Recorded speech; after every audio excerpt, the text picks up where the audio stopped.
తెలంగాణ బంద్ కు మద్దతుగా తెలంగాణ జాగృతి సంస్థ ఖైరతాబాద్ చౌరస్తాలో మానవహారం నిర్వహించారు. ఈ కార్యక్రమంలో తెలంగాణ జాగృతి అధ్యక్షురాలు కల్వకుంట్ల కవిత, యూపీఎఫ్ నాయకులు పాల్గొన్నారు. ఖైరతాబాద్ చౌరస్తాలో గంట పాటు మానవహారం కొనసాగింది.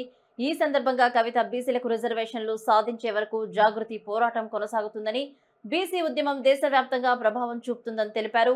రాష్ట్రంలో స్థానిక సంస్థల్లో 42% బీసీ రిజర్వేషన్ల అమల్లో చేయాలని డిమాండ్ చేశారు. లేని పక్షంలో తెలంగాణ ఉద్యమం మాదిరిగా మరో బీసీ ఉద్యమాన్ని చేపడతామంటూ హెచ్చరించారు. తెలంగాణ బీసీ బిడ్డల పంతం దేశానికి ఆదర్శంగా నిలవాలని పిలుపునిచ్చారు.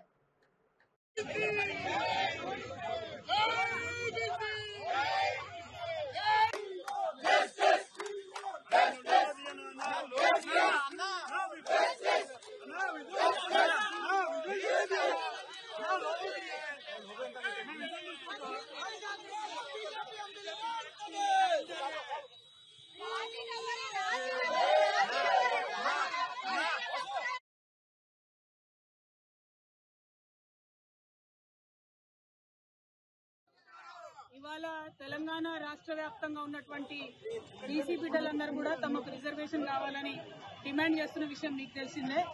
అయితే ఇవాళ ఎవరైతే రిజర్వేషన్ ఇవ్వాలనో ఆ పార్టీలు కూడా వచ్చి బీసీ బిడ్డలు ఇచ్చినటువంటి బంద్లో పాల్గొంటామని చెప్పడం నిజంగా నవ్వులాటగా అనిపిస్తా ఉంది.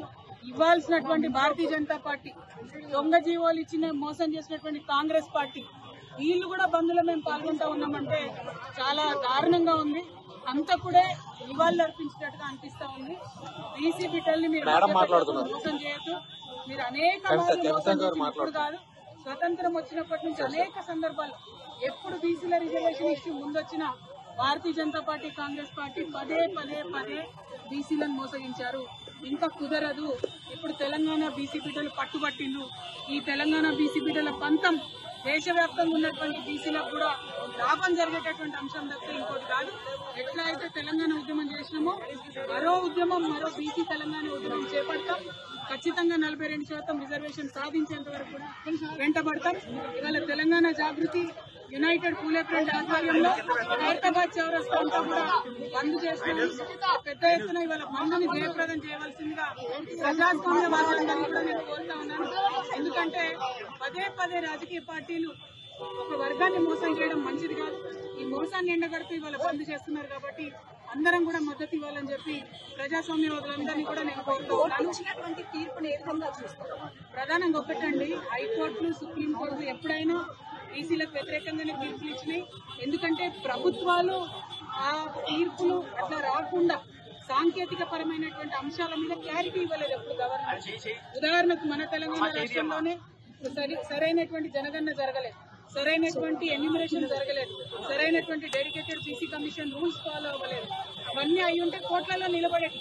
నిన్న ఇచ్చినటువంటి GO9 కూడా రిఫరెన్స్ వీళ్ళు ఏదైతే సవరించిన పంచాయతీరాజ్ చట్టం ఉందో దాని గురించి పెట్టకుండా పెట్టారు. కాబట్టి GO9 కూడా కొట్టేసారు. అంటే చిత్తశుద్ధి లేదు పార్టీలకని తెలుస్తా ఉంది. కాబట్టి ఒకటే రిక్వెస్ట్ చేస్తున్నాం, కాంగ్రెస్ పార్టీ అయినా భారతీయ జనతా పార్టీ అయినా మీరు బీసీ బిడ్డల్ని మోసం చేయడం, మభ్యపెట్టడం మానేయండి. ఎన్నికలు ఇంకో 5-6 నెలలు కాకపోయినా ఏం ఒరిగేది లేదు, నష్టమేం లేదు. మహారాష్ట్రలో 5 ఏళ్ళు ఎన్నికలు కాలేదు, తమిళనాడులో 10 ఏళ్ళు